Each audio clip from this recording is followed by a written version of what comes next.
जब labour code लागू हुआ 1 अप्रैल के दिन बंगाल में, तो उस समय बगान बगान में जाकर वो बोल रहे थे कि दिन का 800 रुपये हाजिरा होने वाला है। हम लोग का 2017 का जन आंदोलन को में 17 जन को मर्डर किया। उसके उसके आगे 2013 के आंदोलन में भी इसे करके दमन करके आंदोलन को खत्म किया। गोरखालैंड का समर्थन टीएमसी तो करेगा नहीं करेगा। बीजेपी गोरखालैंड को पूरा मुद्दा बनाकर आज आस्ते आस्ते करके डाइल्यूट करके जा रहा है। उस बीजेपी और आरएसएस जो पूरा ये हिंदू राष्ट्र का भावना रखते हैं, और ये आरएसएस के डॉक्यूमेंट के अनुसार वो लोग स्मॉल स्टेट्स को वो लोग अग्री नहीं करते।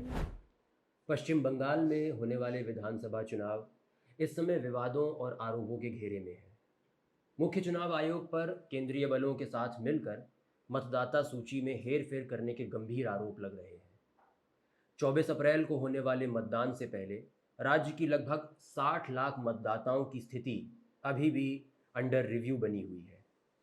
सत्ताधारी तृणमूल कांग्रेस और भारतीय जनता पार्टी के बीच ये मुकाबला दिलचस्प मोड़ ले रहा है। इस चुनावी रण में उत्तर बंगाल भाजपा के लिए एक प्रमुख रणनीतिक लक्ष्य बनकर उभरा है। भाजपा की नज़र उन जिलों पर है जो लंबे समय से उपेक्षा और अंडर डेवलपमेंट का शिकार रहे हैं। विश्व प्रसिद्ध दार्जिलिंग चाय के लिए मशहूर पहाड़ी क्षेत्र दार्जिलिंग, कर्सियांग, सोनादा और उनके आसपास के इलाके अब इस राजनीतिक जंग का केंद्र बन गए हैं। लेकिन इस बड़े सियासी दंगल के बीच कुछ ऐसे निर्दलीय उम्मीदवार भी हैं जो अपनी अलग पहचान के साथ मैदान में उतरे हैं। आज न्यूज़ थाली पर हमारे साथ मौजूद हैं सुमेंद्र तमांग। सुमेंद्र एक जाने माने सांस्कृतिक कार्यकर्ता है और हिल प्लांटेशन एम्प्लॉयज़ यूनियन से जुड़े रहे हैं। इस बार वो करसियांग निर्वाचन क्षेत्र से एक निर्दलीय उम्मीदवार के रूप में अपनी किस्मत आजमा रहे हैं। सुमेंद्र, हमारे साथ जुड़ने के लिए आपका बहुत बहुत धन्यवाद। भाजपा ने पहले ही चाय सिंकोना बागान के निवासियों को पर्चा पट्टा देने और मजदूरी बढ़ाकर 500 रुपये करने का वादा किया है। हाल ही में कवाखली में प्रधानमंत्री मोदी ने कहा, आपकी चाय का स्वाद मुझसे बेहतर कौन जान सकता है। जब भाजपा वहां पहले से ही मौजूद है, तो करसियांग में चाय बागान श्रमिकों का प्रतिनिधित्व करने के लिए एक स्वतंत्र उम्मीदवार की क्या आवश्यकता है? जैसे कि भाजपा ने 700 रुपये, कभी 700 रुपये बोला है, कभी 500 रुपये बोला है। इस तरीके का मन गिनत टाइप का मिनिमम वेज का एक हिसाब बोला है।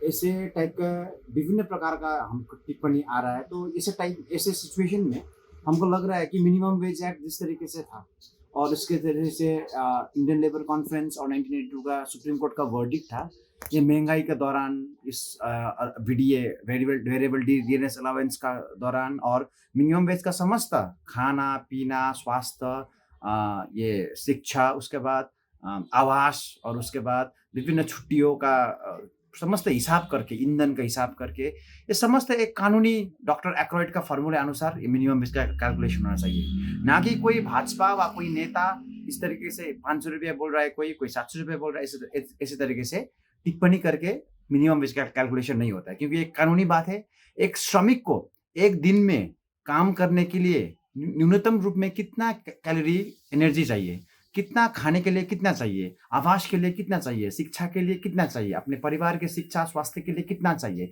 ईंधन के लिए कितना चाहिए, ये महंगाई का अनुसार देखकर एक पूरा मिनिमम इसका कैलकुलेशन होता है। इसीलिए ये 500-700 रुपये का जो कैलकुलेशन बताया जा रहा है, ये एकदम मनगिनत टाइप का एक राजनीतिक दावपेच हमको लग रहा है। और जिस तरीके से बीजेपी सरकार 4 लेबर कोड लेके आया है, 4 लेबर कोड में बोला गया है कि वहाँ पर minimum national level minimum wage floor 178 rupees बताया गया है कि इससे नीचे नहीं होगा national level minimum wage floor. तो इस दौरान में जब एक 4 लेबर कोड में लिखा गया है कि ये ईज ऑफ डूइंग बिजनेस, मालिक के लिए अपना व्यवसाय करने के लिए ईज कैसे किया जाए, इसके ऊपर बनाया गया है कानून। तो मालिक को एक खुला छूट दिया गया है कि 178 से नीचे नहीं होगा, मगर 178 से ऊपर कितना होगा इसके बारे में ये कानून स्पष्ट तरीके से बोल नहीं पाता है। तो हमको लगता है कि इस समय में जिस तरीके से भाजपा सरकार विभिन्न देश भर में श्रमिक आंदोलन को दमन कर रहा है, जिस तरीके से देश भर में हाजिरा बढ़ाने का आंदोलन चल रहा है, मिनिमम वेज बढ़ाने का आंदोलन चल रहा है, डीएनएस अलाउंस बढ़ाने का आंदोलन चल रहा है, इस आंदोलन को नॉर्थ इंडिया में देखिए, नोएडा में देखिए, विभिन्न जगह में देखिए, जिस तरीके से दमन कर रहा है, जिस तरीके से पुलिस प्रशासन प्रयोग कर रहा है, जिस तरीके से श्रमिक को पीट रहा है, श्रमिक के परिवार के अंदर जाकर बेटा, किसी की माँ, किसी के बेटा को पुलिस थाना में ले जा रहा है और दमन कर रहा है, ये देखते हुए हमको लगता है कि भाजपा सरकार अभी देश के लिए सबसे बड़ा खतरा है। और उसके बावजूद बंगाल सरकार में, बंगाल टीएमसी सरकार भी जिस तरीके से मिनिमम वेज एक्ट अभी तक लागू नहीं किया चाय बागान में, और उसके वजह से जिस तरीके से ये भाजपा सरकार और टीएमसी सरकार के बीच में ये जो झगड़ा है, ये जो राजनीतिक दाव पे झगड़ा है, इसके बीच में सैंडविच होकर रखा है चाय बागान के मजदूर। चाय बागान के मजदूर का अधिकार का बात अभी वोट के टाइम में पूरा साइड लाइन हो रहा है, पूरा कॉर्नर्ड हो रहा है। मिनिमम वेज का बात, सब जन मिनिमम वेज का बात तो बोल रहे हैं, मगर कितना होगा?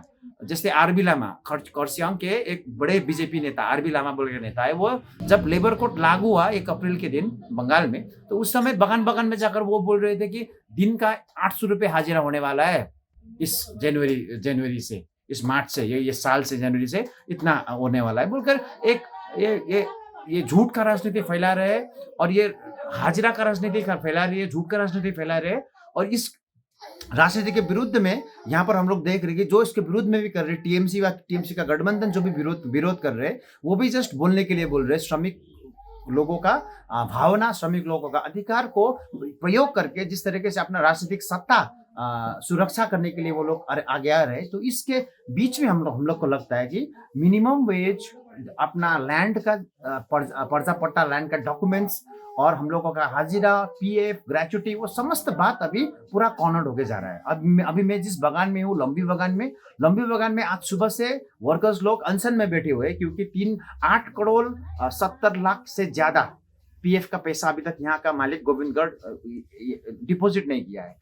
84 लाख से ज्यादा ग्रेचुटी डिपॉजिट नहीं किया है, दे ही दिया है। और 8 फोर्टनाइट का हाजिरा, 5 महीने का सैलरी इधर वर्कर्स और एम्प्लॉइज को नहीं दिया है। तो ये समस्त देखते हुए हम लोगों को लगता है कि अभी के दौरान श्रमिकों का ये पूरा अधिकार का बात को लेकर, और अधिकार के बात को खाली लेकर बोलना नहीं है, संघर्ष में भी आगे बढ़कर हम लोगों को इस श्रमजीवी पहल के दौरान श्रमिक लोगों का ये जो मुद्दा है, इसको राजनीतिक ये जो दाव पे चल रहा है, इसमें एक फोकस को में ले आना जरूरी है। तो इसीलिए हम लोगों को लगता है कि खरसियांग व सभी जगह से श्रमिक लोगों का, श्रमजीवी वर्किंग क्लास का ये पूरा इनिशिएटिव, स्ट्रगल और संघर्ष को फोरलाइट में लेते हुए हम लोगों को इंडिपेंडेंटली हम लोगों का आगे आना बहुत ही जरूरत है, हम लोगों को इसलिए लगता है। तो मेरा दूसरा सवाल फिर ये है कि बिमल गुरुंग के गोरखा जनमुक्ति मोर्चा ने भाजपा के साथ गठबंधन किया, जिसने पश्चिम बंगाल को विभाजित किए बिना दार्जिलिंग के लिए एक संवैधानिक समाधान का वादा किया है। वहीं तृणमूल कांग्रेस ने भारतीय गोरखा प्रजातांत्रिक मोर्चा के साथ हाथ मिलाया है। आपको क्या लगता है कि गोरखालैंड का आंदोलन का समाधान कैसे किया जा सकता है? जैसे कि हम सबको पता है कि जो जिस तरीके से बीजेपी सरकार, बंगाल का बीजेपी जिस तरीके से बारंबार गोरखालैंड पूरा आंदोलन को लेकर बहुत ही, जो बंगाल विभाजन नहीं होगा, गोरखालैंड नहीं हो सकेगा, गोरखालैंड हम लोग नहीं देंगे बोल के दिलीप घोष, शुभेंदु अधिकारी, बड़े बड़े नेता इस तरीके के स्पष्टीकरण, इस तरीके से अपना वक्तव्य रखते आए हुए हैं। मगर इसके बावजूद इधर जीजेएम, गोरखा जनमुक्ति मोर्चा, विमल गुरुंग का गोरखा जनमुक्ति मोर्चा, सुभाष किसिंग का गोरखा नेशनल लिबरेशन फ्रंट और communist party of revolutionary Marxist CPRM जिस तरीके से बारंबार ये बीजेपी के साथ गठबंधन बना रहा है, और इसको उन लोगों को पता है कि बीजेपी पूरा बंगाल सरकार देख रहा है, बंगाल में सत्ता देख रहा है, बंगाल का पूरा राज्य का सत्ता देख रहा है, और इसके सत्ता के लिए बंगाल में सत्ता में आने के बाद बीजेपी गोरखालैंड नहीं देने वाला है, गोरखालैंड के बारे में कुछ नहीं करने वाला है, क्योंकि बीजेपी और आरएसएस जो पूरा ये हिंदू राष्ट्र का भावना रखते हैं, और ये आरएसएस के डॉक्यूमेंट के अनुसार वो लोग स्मॉल स्टेट्स को वो लोग अग्री नहीं करते। स्मॉल स्टेट्स भारत के अंदर वो लोग नहीं करते, वो लोग अखंड भारत के बात करते हैं, जिसमें सब भारत एक होगा, मगर स्मॉल स्टेट्स को वो लोग एकदम वो लोग स्वीकार नहीं करते। तो ये इसके बावजूद ये बीजेपी और बीजेपी के ये 3 गठबंधन, जीजेएम, जीएनएलएफ और CPRM, communist party of revolutionary Marxist, Bharat BJP के ये गठबंधन में बैठे हुए हैं, और उसके विपरीत में हम लोग को लगता है कि टीएमसी जो स्ट्रेट फॉरवर्ड, हम लोग का 2017 का जन आंदोलन को में 17 जन को मर्डर किया, उसके आगे 2013 के आंदोलन में भी इसे करके दमन करके आंदोलन को खत्म किया, और उसके आगे भी सीपीआईएम का जो सरकार था वो भी 1986 में 1200 यहाँ पर लोकजन को जिस तरीके से मारा दिया गया। तो बंगाल सरकार में, बंगाल के सत्ता में जो पार्टी भी जाते हैं आते हैं, वो लोग को स्पष्ट रूप में हम लोग को दिखाई देता है, इतिहास साक्षी है कि वो लोग गोरखालैंड के समर्थन में नहीं है। मगर फिर भी यहाँ पर पूरा राजनीति बीजेपी का गठबंधन और टीएमसी का गठबंधन, भारतीय गोरखा प्रजातंत्र मोर्चा इस तरीके से टीएमसी के गठबंधन में है, और ये तीन पार्टी जीएनएलएफ, जीजेएम और सीपीआईएम बीजेपी के गठबंधन में। ये पोलराइजेशन देखते हुए हम लोग को लगता है कि ये गोरखालैंड का आंदोलन टीएमसी भी, गोरखालैंड का समर्थन टीएमसी तो करेगा नहीं करेगा, बीजेपी गोरखालैंड को पूरा मुद्दा बनाकर आज आस्ते आस्ते करके डाइल्यूट करके जा रहा है, उसको परमानेंट पॉलिटिकल सॉल्यूशन बता दिया। उसके बाद 11 जनजाति, 11 लेफ्ट आउट ट्राइबल स्टेटस बोल के 11 जनजाति का मुद्दा लेके आया, और पीपीएस बोलते हुए अभी वो लोग बोल रहे हैं कि हम लोग को सत्ता में लेके आओ तो हम लोग कुछ ना कुछ करेंगे, जीटे को खारिज करेंगे, क्या करेंगे। देखिए पूरा बात स्पष्ट है, इतना स्पष्ट है कि ये बीजेपी और टीएमसी दोनों ही नहीं करने वाला है। टीएमसी सीधा दमन करेगा जन आंदोलन को, और बीजेपी पूरा जाकर इस जन आंदोलन को प्रयोग कर इसमें हिंदू मुस्लिम विभाजन डालकर, इसमें धर्म का विभाजन डालकर, जाति का विभाजन डालकर, नस्ल का विभाजन डालकर, लैंगिक रूप में विभाजन डालकर, आपस में झगड़ा करवाकर ये पूरा आंदोलन को अंदर से ही एकदम एक्सपोज, अंदर से पूरा बेकार कर देगा, खत्म, एकदम डेंजर रूप में इसको अंदर से ही इसको बिखोल देगा।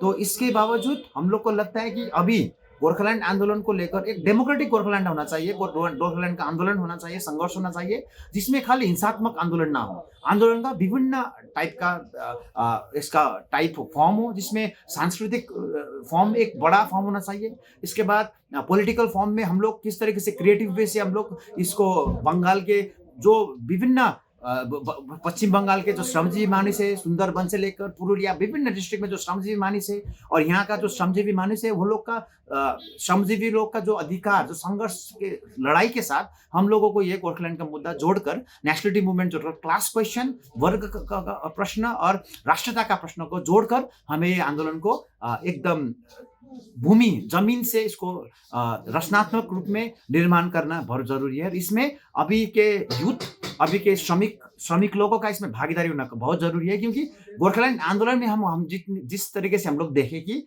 इतिहास साक्षी है कि गोरखालैंड आंदोलन में जो लीड की है, जो पार्टी लीड की है, तो वो पार्टी जो लीड की है, लास्ट में जाकर आंदोलन को जब सत्ता दमन किया, सत्ता का दमन शुरू हुआ, तो वो लोग आस्ते आस्ते करके वो आंदोलन को बिखरा कर, वो आंदोलन को पूरा बेचकर वो लोग अपना कोई डीजीएससी, कोई जीटीए में, ऑटोनोमस बॉडी में चला गया। तो ये पूरा ऐसा आंदोलन होना चाहिए जिसमें एक सामूहिक नेतृत्व हो, और सामूहिक नेतृत्व के साथ साथ दमन के बावजूद, दमन के विरोध में, खिलाफ में संघर्ष का नारा और ताकत होकर और शक्तिशाली होकर हम लोग आगे बढ़ सके, और ये जनता, हर जमात, नारी, युवा, श्रमिक वर्ग, किसान, विद्यार्थी, हर एक क्षेत्र में, हर एक जमात के लोग के साथ हम लोगों का ये नेशनलिटी मूवमेंट, गोरखालैंड मूवमेंट हमें क्यों चाहिए, इसके बारे में एक अच्छा जनचेतना कार्यक्रम और जनचेतनामूलक एक अभियान चलाते हुए हम लोग को ये संघर्ष खाली ऊपर पॉलिटिकल लेवल से, ऊपर राजनीतिक लेवल से, पॉलिटिकल पार्टी के ऊपर नेता के हाथ से नहीं, वो जमीनी स्तर से ये आंदोलन का निर्माण होना चाहिए, हम लोग ऐसा लगता है। तो श्रमिक आंदोलन से जुड़े एक सांस्कृतिक कलाकार के रूप में आप भारी भरकम धन, बल व सत्ताधारी राजनीतिक पार्टियों का मुकाबला करने की योजना कैसे बना रहे हैं? अपने चुनाव अभियान का कुछ अनुभव साझा करें।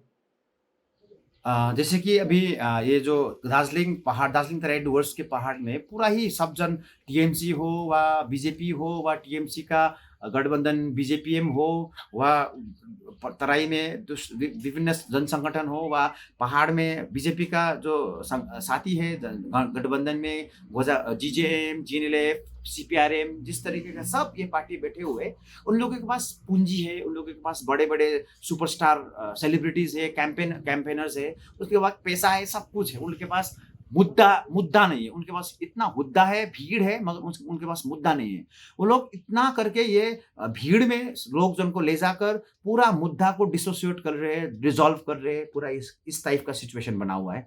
और उसके विपरीत में टीएमसी और बीजेपीएम पूरा ही जाकर विकास के बात कर विकास में बात कर पूरा ही गांव में 2000 3000 4000 रुपये पैसा देकर अंदर ही अंदर वोट के टाइम में खरीदने का ये लोग का प्रोपेगेंडा चल रहा है, कैंपेन चल रहा है।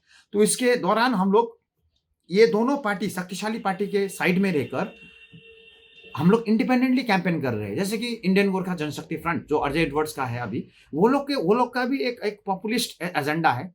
वो लोग का कहना है कि दार्जिलिंग को स्ट्राइक फ्री जोन करना है, क्योंकि जीटी इलेक्शन में वो लोग का मैनिफेस्टो में ये लिखा था, दार्जिलिंग को स्ट्राइक फ्री जोन करना है, दार्जिलिंग को एसईजेड में परिणत करना है, स्पेशल इकोनॉमिक जोन। मतलब वहां पर संघर्ष करने का कुछ अधिकार नहीं रहेगा, यूनियन करने का अधिकार नहीं रहेगा, स्ट्राइक करने का अधिकार नहीं रहेगा। ये सब अधिकारों को वंचित करते हुए ये लोग का ये एक पॉपुलिस्ट, एक न्यू लिबरल एजेंडा बैठे हुए ये लोग आगे चल रहे हैं। तो हम लोग, इनके पास पैसा भी है क्योंकि करोड़पति है अजय एडवर्ड्स, जिसका मेन कन्वेनर है अजय एडवर्ड्स, करोड़पति है। मगर हम लोगों के पास इतना पैसा नहीं है।